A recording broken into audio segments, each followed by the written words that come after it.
来看台南市头一波来试办18%的交通助理员，协助警方抓违规开罚单。伫初5的头一天伫警察陪同，计共是开出19张罚单。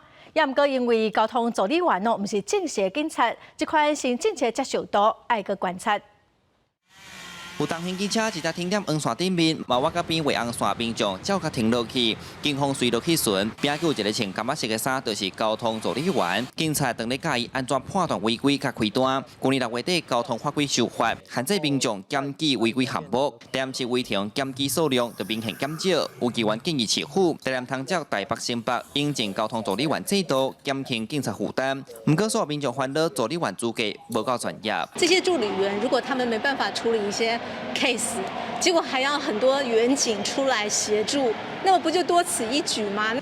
是还好，因为之前都有去上课，然后教官跟老师都有教一些防身术，跟该怎么去跟这些民众做一些那个诉求的反应。踮咧路上有看到较明显的，例如迄个红线违规的部分，无人伫车顶的，就互因来去做处理。 交通助理员是经过笔试考试过程选，检计受训1礼拜才开始正式执行勤务。因最后是以道路交通管理处罚条例第56条，针对路边违规停车进行举发，然后妨碍交通，买当联络勤务指挥中心叫吊车。强化市区交通维护，到顶礼拜为止已经开出19张罚单。警察局回应，这个制度确实会当加减补足警察人手无够的问题。经我们议会支持同意市府在今年追加预算。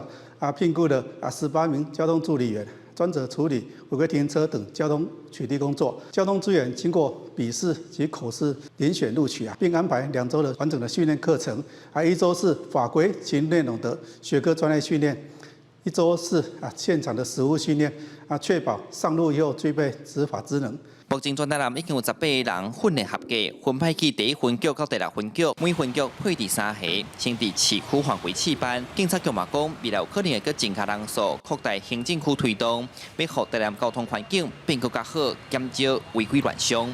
记者苏台南采访报道。